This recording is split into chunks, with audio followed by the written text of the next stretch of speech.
말씀 구약성경 사무엘상 17장 41절부터 49절까지 말씀입니다. 사무엘상 17장 41절부터 49절까지 말씀을 제가 봉독해 드리겠습니다.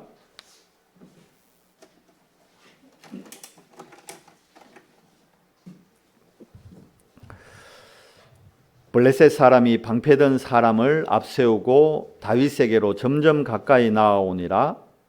그 블레셋 사람이 둘러보다가 다윗을 보고 업신여기니 이는 그가 젊고 붉고 용모가 아름다움이라.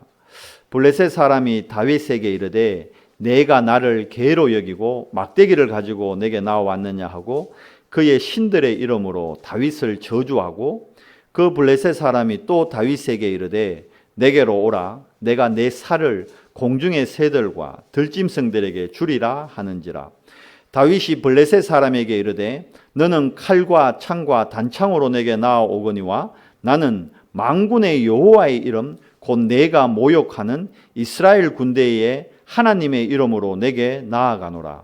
오늘 여호와께서 너를 내 손에 넘기시리니 내가 너를 쳐서 내 목을 베고 블레셋 군대의 시체를 오늘 공중의 새와 땅의 들짐승에게 주어 온 땅으로 이스라엘의 하나님이 계신 줄 알게 하겠고, 또 여호와의 구원하심이 칼과 창에 있지 아니함을 이 무리에게 알게 하리라.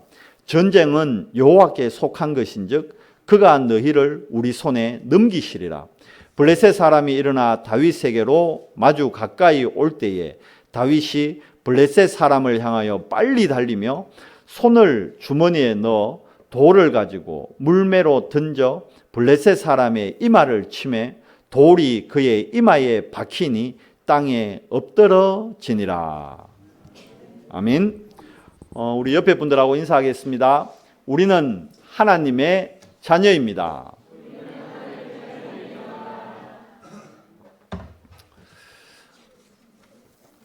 하나님의 자녀에게 주어진 최고의 축복이 기도입니다. 우리가 지금 3주, 4주째 기도의 비밀에 대해서 계속 지금 말씀을 받고 있습니다. 우리가 기도하는 기도의 대상이 하나님이시죠. 그런데 세상에 나가면 많은 사람들이 하나님을 부정하고 하나님을 믿지 않습니다. 세상에는 두 종류의 사람이 있죠. 하나님을 믿는 사람과 믿지 않는 사람. 하나님을 믿지 않는 사람들은 하나님을 부정하기 때문에, 왜 부정합니까? 하나님이 영적 존재이기 때문에 부정하는 겁니다. 그런데 우리 인간이 영적 존재라는 사실을 망각하기 때문에 그런 얘기를 할 수밖에 없는 겁니다. 그러니까 우리가 영적 사실을 모르기 때문에 중요한 순간에 올바른 선택이 아닌 틀린 선택을 할 때가 너무나 많습니다. 이번 주간에 다들 뉴스 보셔서 아시겠지만 너무 안타까운 소식을 접했습니다. 그죠? 서울시에 수장으로 계시는 분이 극단적인 선택을 하셨어요. 우리 사회의 지도자잖아요. 그런데 왜 이런 극단적인 선택을 하셔야만 됐는가? 뉴스는 여러 가지 썰들을 많이 풀어놓더라고요. 근데 어찌됐든 결국은 그분이 그런 선택을 할 수밖에 없었던 건, 저는 생각에 이분이 영적 사실과 영적 세계를 알았다면 이런 선택은 하시지 않으셨을 텐데, 세상에 나가면 세상 나라가 있고 영적으로 볼 때 분명히 세상 나라 안에요, 사단의 나라가 존재합니다. 그리고 반대로 우리가 오늘 예배하는 이곳에 여러분 하나님의 나라가 임함을 여러분 아셔야 됩니다. 세상 나라라는 건 세상의 기준으로 우리가 교육받고 우리가 습득하고 또 우리가 목표점을 두고 살아가는 겁니다. 그러면 당장 우리 아이들이 어린이집부터 유치원, 초등, 중등, 고등, 대학 교육까지 세상에서 가리키는 교육의 키는 뭐냐? 결국은 성공하라는 겁니다. 누구를 위해서요? 너 자신을 위해 성공하라는 겁니다. 왜 그렇습니까? 이 땅을 살아가는데 영적인 걸 부정해버리면 남는 건 육신밖에 없잖아요. 근데 육신은 결국은 물질에 의해서 좀 윤택함과 편리함이 달라지거든요. 그러다 보니까 물질적으로 좀 여유있고 풍요로우려면 세상에서 소위 말하는 성공의 위치에 올라가야 되는 거예요. 근데 그렇게 해서 성공의 위치에 올라간다고 인간이 참 행복하고 참 평안을 누릴 수 있느냐? 아닌 거예요. 여러분, 서울시장이란 자리가 내일부터 나 서울시장이나 한번 해야겠다, 이렇게 해서 할 수 있는 자리가 아닙니다. 어떻게 보면 최고의 성공의 위치까지 올라갔잖아요. 그런데 왜 그 자리에서 그런 틀린 선택을 해야 됐을까요? 성공하셨잖아요. 세상에서 말하는 성공의 위치까지 갔잖아요. 대선 후보로까지 거론됐잖아요. 잘만 하면 그보다 더 큰 성공도 있는데 왜 그런 틀린 선택을 했을까요? 그건 바로 세상 나라의 성공을 쫓다가 한 가지를 몰랐던 거예요. 사단의 나라의 속임수에 속은 겁니다. 눈에 보이지 않지만 여러분, 사단의 나라가 있습니다. 성경에서는 분명히 우리에게 말씀하고 있습니다. 요한복음 16장 11절에 보니까 이 세상에 누가 임금 노릇하느냐? 이 사탄이. 눈에 보이지 않는 영적 존재인 사탄이, 여러분 잘 알아야 됩니다, 세상에 임금 노릇을 하고 있습니다. 그런데 이 세상은 눈에 보이지 않는 사단의, 엄밀히 얘기하면 종노릇을 하고 있는 거예요. 성경의 역사는 그 기록입니다. 강대국과 이스라엘과의 대립, 싸움, 전쟁, 갈등, 그리고 회복, 이 얘기거든요. 그렇다면 세상의 강대국들, 역사에 있던 강대국들, 성경에는 많은 강대국들 얘기가 나옵니다. 애굽, 블레셋, 아람, 아수르, 이게 다 역사적으로 최고 강한 나라였어요. 바벨론이잖아요. 바벨론 시대 때 여러분 공중정원이 있었대요. 상상할 수 없는, 지금 과학과 지금 기술로도 만들 수 없는 그런 어마어마한 문명을 꽃피웠단 말입니다. 그런 강대국들이. 그런데 그런 강대국들이 모두 사단의 종로로 됐다는 걸 성경은 우리에게 분명히 밝히고 있습니다. 그렇다면 우리가 알아야겠죠. 사단의 나라에 속한 사람들이 영적 사실을 몰라 결국은 틀린 선택을 하고 멸망의 길을 가고 있다는 걸.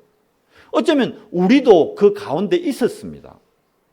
그렇잖아요. 그런데 우리가 하나님의 은혜로 말미암아 우리가 신분이 바뀌어진 거예요. 사단의 나라에서 어디로요?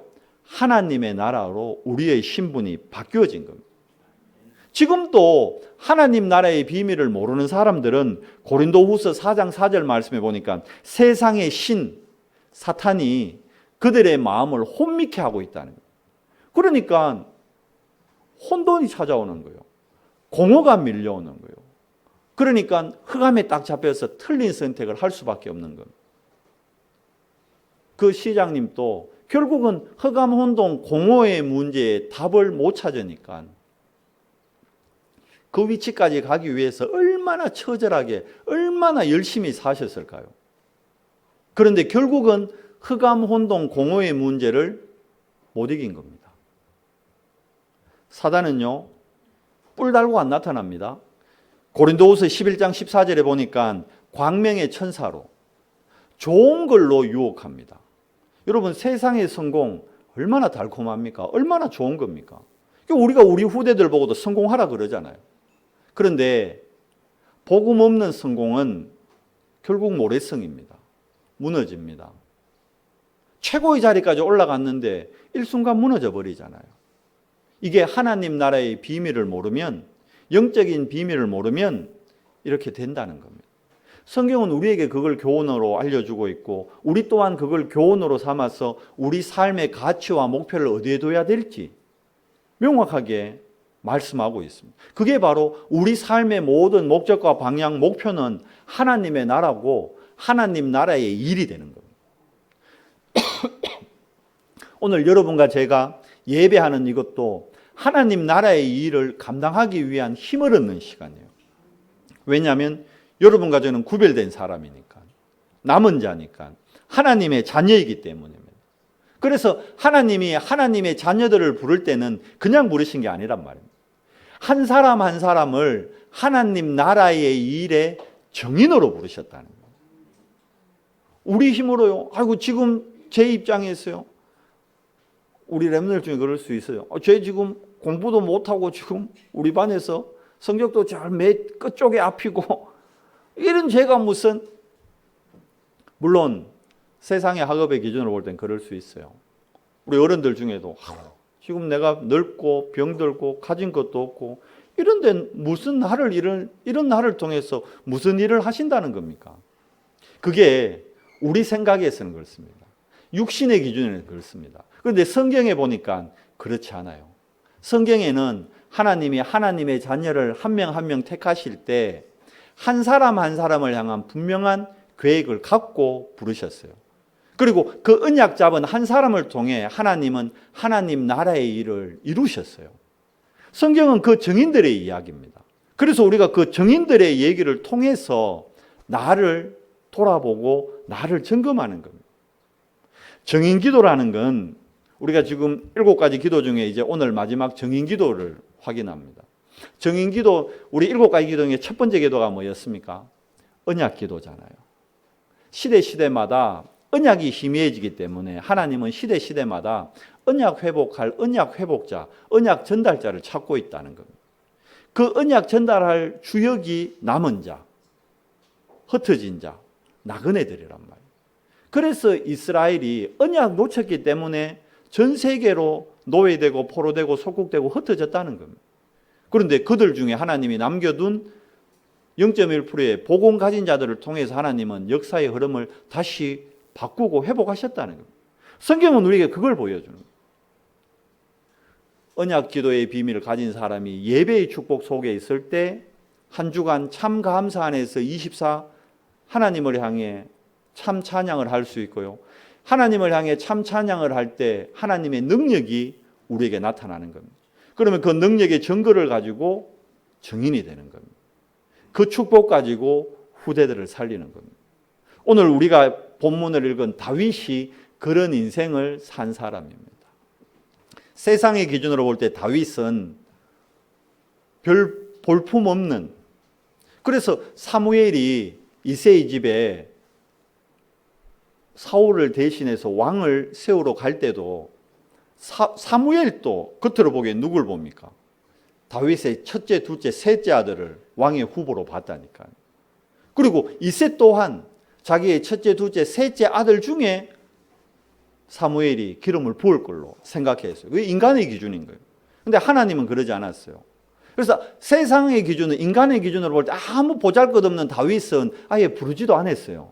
어디 있었습니까? 저 혼자 목동으로 양치고 있었다니까. 부르지도 않았다니까, 사무엘 선지자가 오는데. 근데 하나님의 중심은요, 인간의 기준으로 아무 보잘것없는 그 다윗에게 있었습니다. 왜 그렇습니까? 다윗이 언약을 붙잡고 언약을 누린 자이기 때문에. 인간은 여러분 절대 불가능합니다. 무슨 말입니까? 창세기 3장 사건으로 우리 인간의 영적 상태가 하나님을 떠난 상태에서 태어납니다. 그러니까 태어날 때 세상 말로 도토리 키재기 식으로 우리가 태어나는 거예요. 똑같은 수준인 거예요. 뭐 눈이 좀 더 찢어졌냐, 덜 찢어졌냐, 콧구멍이 좀 더 들렸냐, 내려왔냐, 콧대가 좀 더 높냐, 낮냐, 그걸 자꾸 인간들은 따지는데 똑같은 수준이라는 겁니다.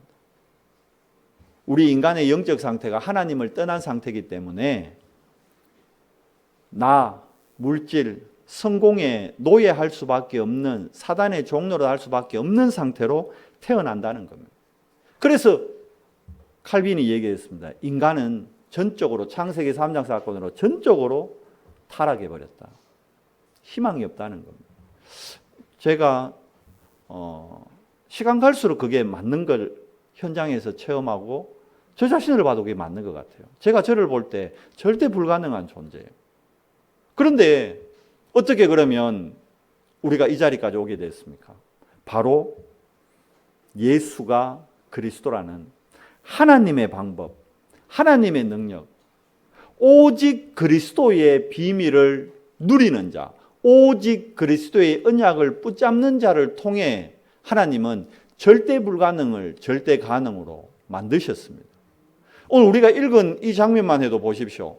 지금 다윗과 골리앗이 마주보는 장면이잖아요. 다윗과 골리앗이 지금 전장에서 딱 만난 장면이라니까요. 아시다시피 골리앗은 키가 거의 3m 돼요. 다윗은 아직 청소년입니다. 완전 애기는 아니지만.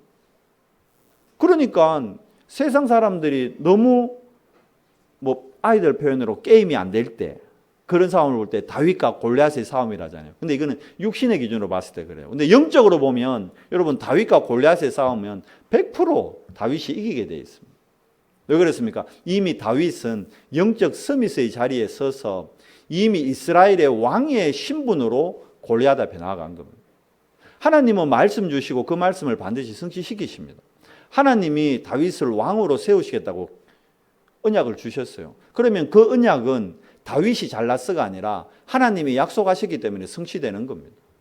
그러면 골리앗한테 져버리면 다윗이 왕 될 수 없잖아요. 그러면 이거는 어떤 수단과 방법을 써서라도 다윗이 왕이 될 수밖에 없는 겁니다. 하나님의 언약을 이루기 위해서. 하나님은 언약을 반드시 성취시키시는 분입니다. 누가요? 언약을 붙잡는 자를 통해서. 다윗이 이 언약을 붙잡은 겁니다. 다윗이 오직 그리스도의 언약 붙잡았기 때문에 절대 불가능한 상대인 골리앗을 돌멩이 하나로, 그것도 한 번에, 애들 표현으로 한 방에 끝내버린 거예요. 모든 사건과 사건, 일, 사람들과의 만남 안에는 하나님의 계획이 있는 겁니다. 그러면 지금 왜 다윗을 골리앗 앞에 세웠을까요? 지금 이 시대 상황이 어떻습니까? 시대 배경이. 블레셋이 심심하면 이스라엘 와서 이스라엘 거 다 뺏어가는 시대예요. 시커 농사 지으면 곡식 가져가 보고, 포도 농사 지어가 포도주 만들어 놓으면 뺏어가 버리고, 거기다가 아이들 잡아가고 여자들 잡아가고.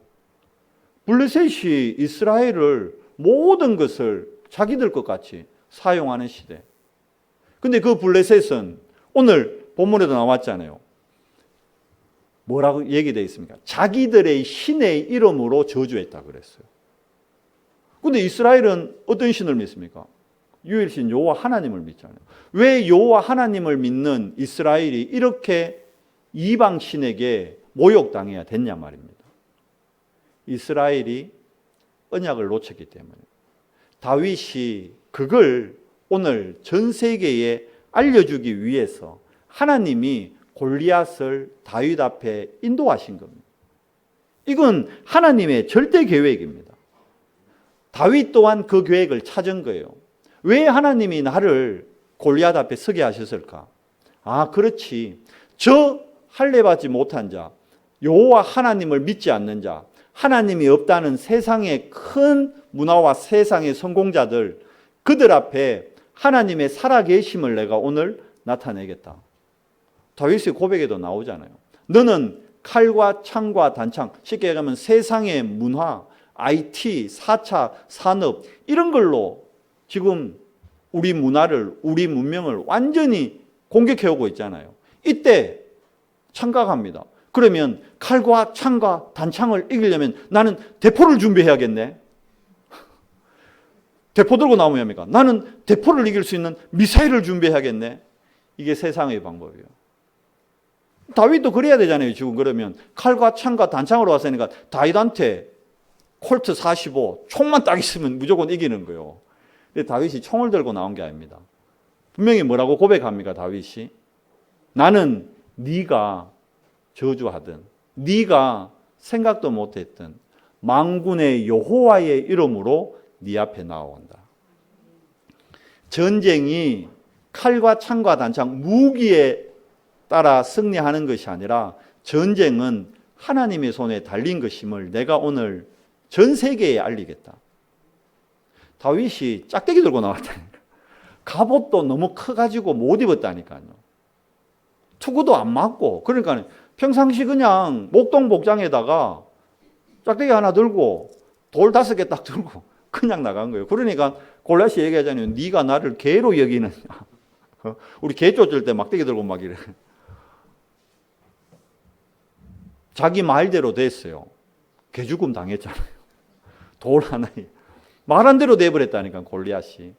말 잘해야 됩니다, 여러분. 우리 하나님의 절대 계획을 발견하면요, 다윗이 절대 계획을 발견하니까 여기서 뭐가 나타납니까? 하나님의 절대 능력이 나타납니다. 다윗이 던진 그 돌 하나에 하나님의 능력이 담긴 거예요. 이거는 선동열 투수가 던지는 그 강속구보다 더 강한 능력으로 어디에요? 그대로요. 지금 투구도 서고 있기 때문에 다른 데는 맞을 데가 없어요. 급소는 딱 여기 하나예요. 눈을 안 보고 전쟁을 못 하잖아요. 그거는 눈하고 눈 사이 요 미간 여기 있잖아요. 요 딱 급소거든요. 여기. 거기만 딱 빈틈이 있는 거예요. 근데 다윗한테 거기 던지는 거는 식은 죽 먹기요. 다윗이 어느 정도였습니까? 돌 던지는 게, 물매질 하는 게. 달리는 사자와 달리는 늑대의 머리를 맞출 정도라니까요. 어마어마한 거예요. 제가 지금 여기서 지금 황경우 집사님 데까지 딱 던진다. 맞을까요? 안 맞을까요? 10개 던져야 하나 맞을까 말까. 그런데 달리고 있는 황경우 집사님이 요러만 해도 제가 못 맞춘다니까. 근데 달리는 사자에 달리는 늑대의 머리를 맞출 정도. 그 정도인데 뭐 3m짜리 관역이 있는데 얼마나 쉬워요. 백전백승할 수밖에 없는 겁니다. 이때 하나님의 절대 능력이 나타나는 겁니다. 그리고 어떻게 됩니까? 하나님의 절대 목표인 전 세계에 뭐가 드러납니까? 하나님의 영광이 드러나잖아요. 소문이 안 났겠어요? 야, 다윗이 골리앗을 이겼대. 아니 정말? 어떻게? 전 세계에 막 소문이 퍼져나가는 거예요. 그 어마어마한 골리앗이 소년 다윗에게 졌대.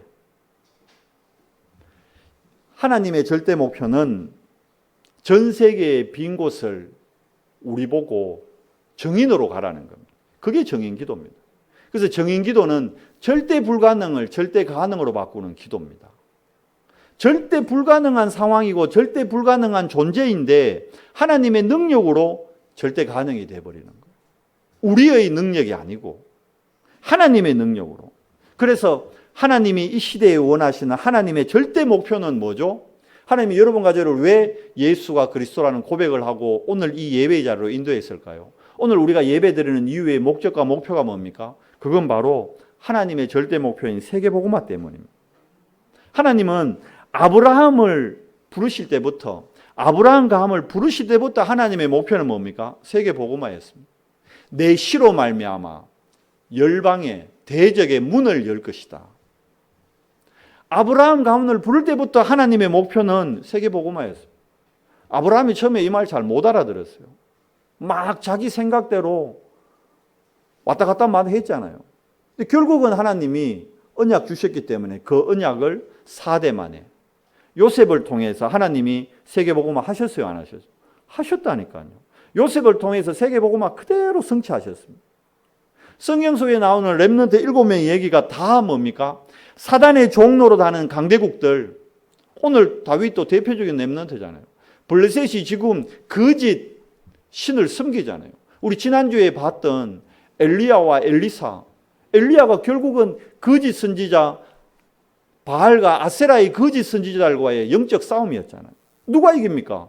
결국은 여호와 하나님이 정인으로 엘리야를 세우는 겁니다. 지금 이 시대에 전 세계에 나가면 여러분 현장만 나가면 당장 뭐하고 부딪힙니까? 하나님을 부정하는 사람들, 하나님 없이 성공할 수 있다는 사람들, 그런 사람들과 여러분이 살을 맞대고 어깨를 견주며 생활해야 되는 거예요. 그 현장에 하나님이 여러분을 정인으로 부르셨다는 거예요.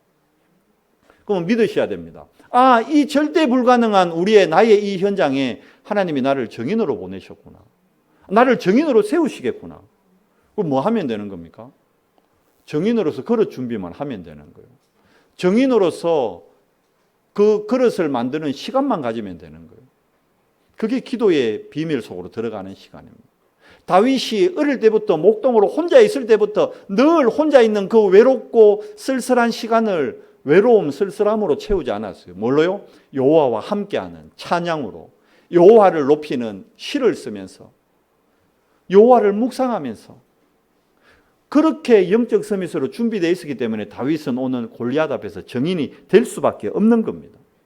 초대교회의 바울팀을 통해서 보세요. 바울팀이 가는 곳곳마다 현장이 어떻게 되어 있습니까? 총독이 박수무당한테 속아가지고 박수무당이 하자는 대로 정치를 하는 거예요. 그러니까 귀신이 정치판에 모든 걸 장악하고 있다니까요. 이거는 2000년 전 얘기 아닙니다. 지금도 마찬가지입니다. 여러분, 정치인들이 선거 때 되면요, 자기 담당 무속인 찾아간다는 그런 얘기가 있어요, 실질적으로. 그렇게 정치판이 움직입니다. 나라에서 큰 행사를 하는데 뭐 합니까? 이번에도 보세요.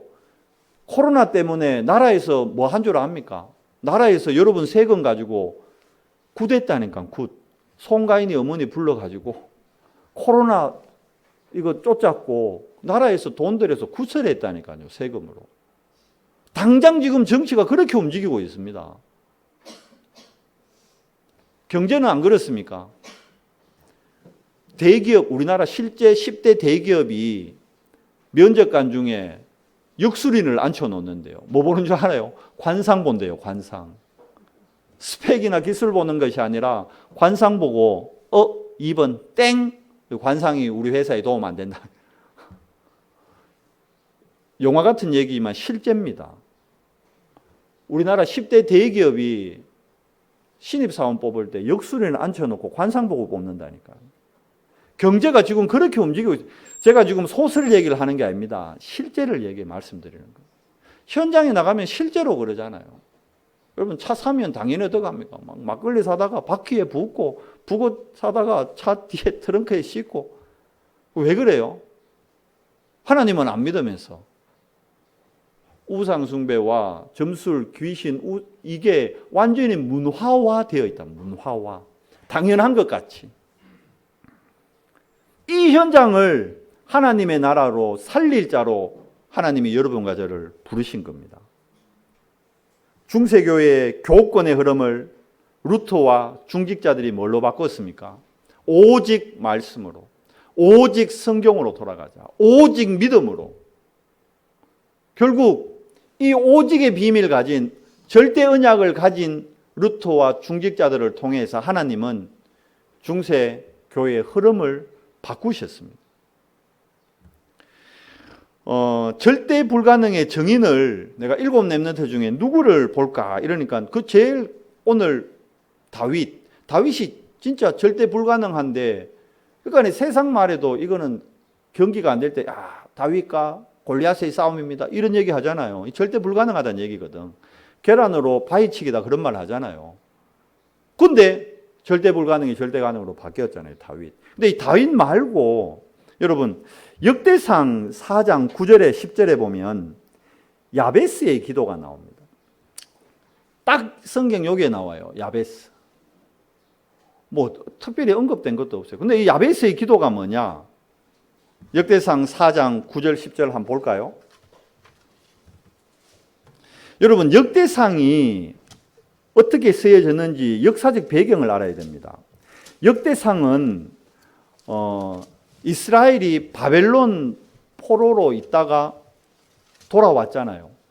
이제 바벨론에서 포로 생활을 하다 이스라엘로 돌아오니까 이스라엘 후손들에게, 자녀들에게 자신들의 역사, 자신들의 기록 아무것도 남겨주거나 들려줄 수 있는 게 없는 거예요. 그래서 후대들에게 자신들의 정체성, 우리는 언약의 백성이고 우리는 하나님의 축복받은 정인들이다. 이거를 후대들에게 알려주기 위해서 기록한 성경이 역대상, 역대하입니다. 이해되시죠? 그러니까 이제 후대들에게 뭘 얘기합니까? 어른들 집에 아이들 불러놓고 뭔 얘기합니까? 우리 집안은 이러면서 얘기하잖아요. 혹시 집안에 뭐 장군이라도 한 분 있으면 왜 합니까? 난리 나지. 너그 몇 대 할아버지인 무슨 나가잖아. 그죠? 그리고 집안에 장관이라도 한 번 있으면 왜 합니까? 너그 정조부인 무슨 할아버지는 몇 대 장관을 지내, 족보를 얘기하는 거예요. 그러니까 역대상 1장 봐요. 뭐부터 나옵니까? 아담, 셋, 에노, 이스라엘 전체의 족보를 쫙 얘기해 나가는 거예요. 그런데 그 중에서도 자 보세요. 다윗이 이스라엘에서 최고로 존경받는 왕이었잖아요. 그러니까 이제 이 후손들에게 다윗과 솔로몬의 업적을 얘기해 주고 싶은 거예요. 이스라엘 사람들이. 그렇잖아요. 여러분 집안에 여기 예를 들어서 보십시오. 여기 지금 이순신 장군의 후손이 있다. 입에 침이 마르도록 이순신 장군 얘기 안 하겠어요. 너가 몇 대 선조 할아버지가 이순신 장군이다. 난리 안 하겠어요. 집에 막 충무공 그림 그려놓고 막 칼 모형 갖다 놓고 난리 날걸? 여러분은 안 그런 모양이죠. 저 같으면 그러겠는데. 우리 할아버지들 중에 장군 있었다면 집에 막 모형 칼 갖다 놓고 막 액자 갖다 그럴 거예요. 그러고 정말 얘기할 거 아닙니까? 이분으로 말씀할 것 같으면.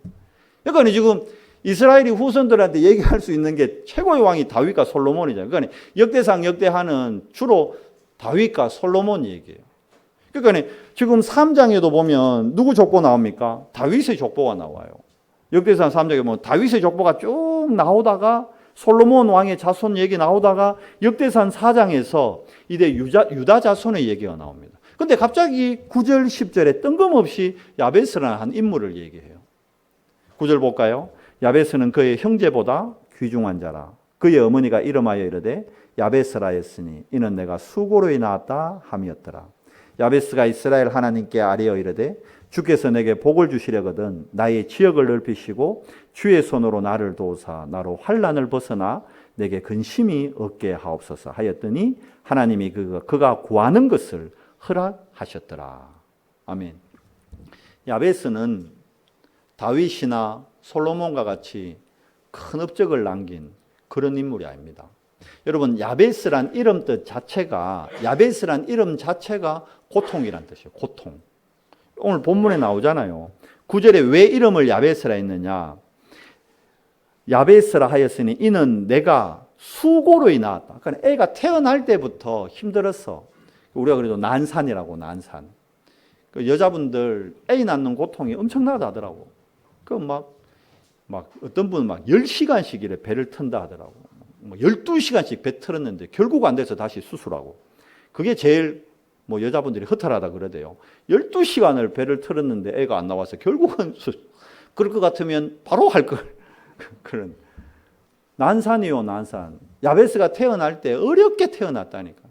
거기다가 오늘 봐요. 야베스의 이름을 누가 지었어요? 그의 어머니가 지었어요.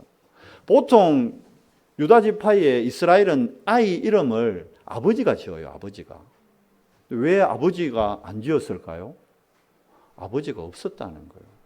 야베스는 이미 태어날 때 세상 말로 애비 없는 아이로 태어난 거예요.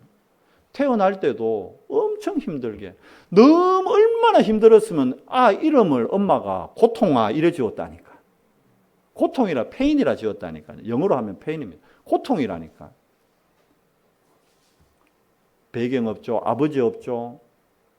이름대로 되잖아요. 말하는 대로 된다고. 늘 삶에 아무런 야베스의 입장에서는 유대 사회에서 아버지도 없고 배경도 없고 아무 근거가 없는 거예요.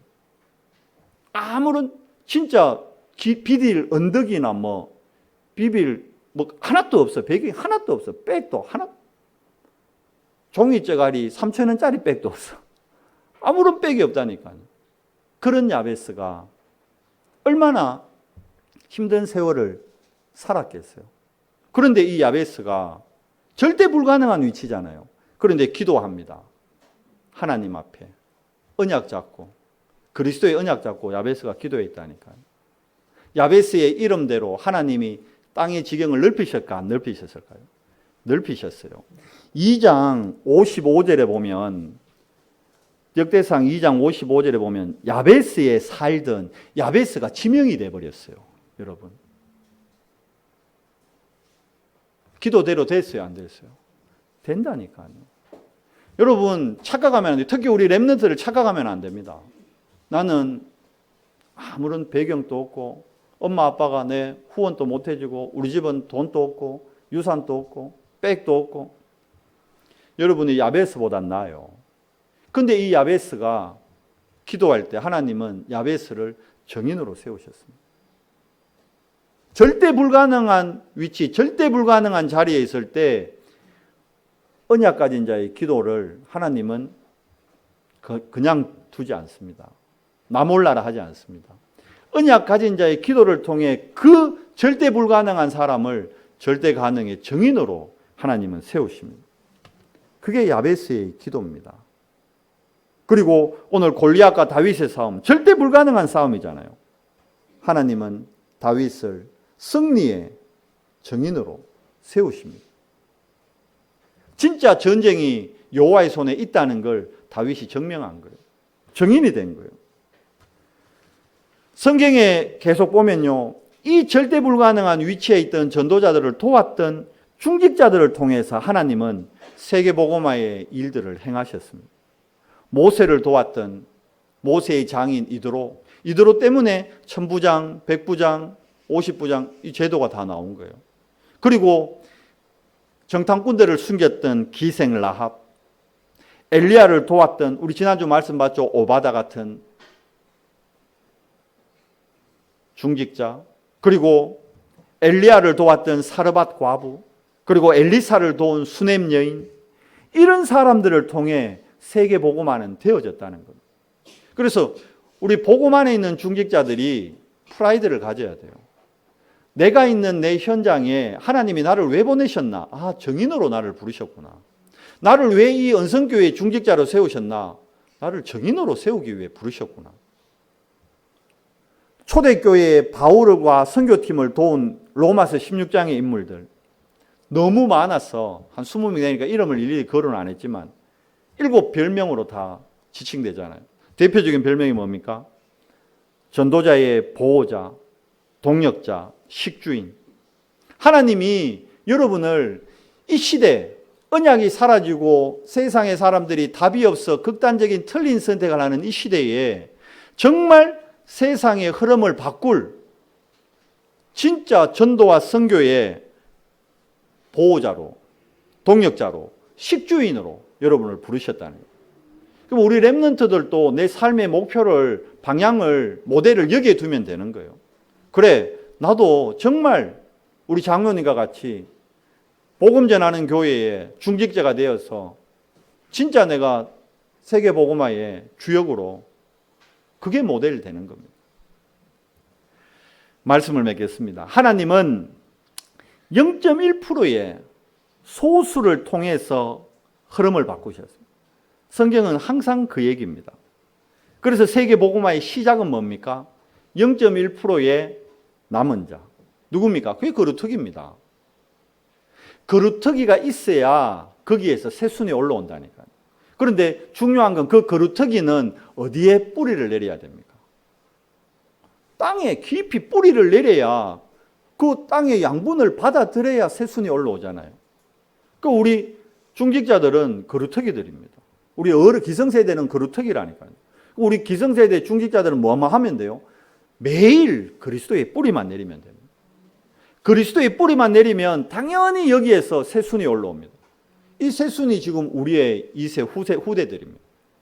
이들이 언약 안에서 자라면 어떻게 될까요? 큰 나무가 되는 거예요.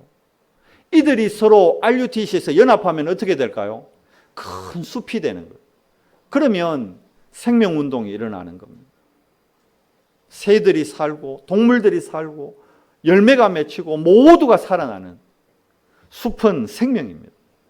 우리가 이 정인으로 부름받은 겁니다. 그러면 세계복음화의 결론은 뭘까요? 그러면 이 일을 위해서 나는 어떤 정인이 돼야 될까? 3가지 정인이 되는 겁니다. 지난주하고 결론이 같아요. 3가지 서밋의 정인인 겁니다. 어떤 정인요? 영적 서밋의 정인인 겁니다. 기능 서밋의 정인인 겁니다. 문화 서밋의 정인인 겁니다. 그리고 하나님이 우리를 3가지 제자로 여기에 우리가 정인되는 겁니다. 아무도 모르지만 주의 일을 위해 헌신하는 비밀결사대, 렘넌트들의 발판이 되는 렘넌트 미니스트리, 그리고 주의 복된 성전을 건축해서 하나님의 영광을 높이는 홀리메이슨. 이 일을 위해 우리에게 업을 주셨어요. 그러면 우리의 업이 어떤 업이 되면 될까요? 3가지 업이 되면 됩니다. 첫째, 우리의 업이 세상 사람들을 모두 함께 살리는 사회적 기업이 되면 됩니다. 그리고 저 흑암 문화를 하나님의 문화로 재창조하는 문화적 기업이 되면 되는 거예요. 마지막으로 나의 이업이 전도와 선교에 쓰임받는 선교적 기업의 축복 속에 있으면 되는 거예요. 이 일의 정인으로 나에게 그 업을 허락하셨다는 거예요. 이 일에 빈부귀천은 없습니다. 모든 업이 전도와 선교에 방향이 맞으면요, 하나님은 그 일을 축복하십니다. 쉬버라는 사람이 청소하는 작은 일로 시작했지만 나중에는 미국 최고의 철강 회사의 그 회사의 회장이 됩니다. 아주 작은 일 같지만 워너메이커가 백화점의 점원이라는 아주 작은 일, 그런데 그게 하나님의 가장 영향을 미치는 YMCA, 말씀드렸죠. 워너메이커가 남긴 두 가지 유산이 첫 번째가 YMCA예요. 우리 교회 옆에도 지금 YMCA 있잖아요. 여기서 뭐 합니까? 지금 우리 교회 성도 한 분도 거기 가서 지금 교육받고 있잖아요. 무료로 강좌해가지고 직업 알선해 줄 수 있도록. 그 YMCA가 결국은 어린 아이들 돕기 위한 단체. 그게 YMCA고, 반대로 워너메이커가 만든 게 미국 골프 대회 PGA. 이거 어마어마한 대회입니다. 여러분, 미국 골프 대회, 뭐 골프 안 치시니까 잘 모르실 수 있는데, 여러분 PGA 가면 어마어마한 대회입니다. 거기 스폰하는 회사들이요, 세계적인 기업들입니다. 우리나라 대기업도 거기 이름 한번 내려고, 예를 들면 뭐 삼성전자배 LPG 이러면 그거 어마어마한 거예요. LG배 LPG, 그 전 세계 기업, 그러니까 실질적으로 토요타 이름으로 하잖아요. 토요타배 LPG 대회 하고, 미국 GM배 하고 한다니까요. 워너메이커가 보십시오. 선교적 기업의 축복을 탁 잡았다니까. 하나님이 이 일에 여러분과 저를 정인으로, 아이고 목사님 기업은 무슨 기업, 내 지금 직장에서 지금 밥도 겨우 먹네. 그러니까 우리 절대 불가능이죠. 그러니까 뭘 붙잡아야 됩니까? 이 절대 불가능을 절대 가능케 하시는 그리스도로 붙잡으면 되는 겁니다.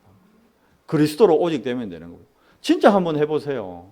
여러분, 절대 불가능하고 절대 불가능한 환경일수록 그리스도로 오직 해보십시오.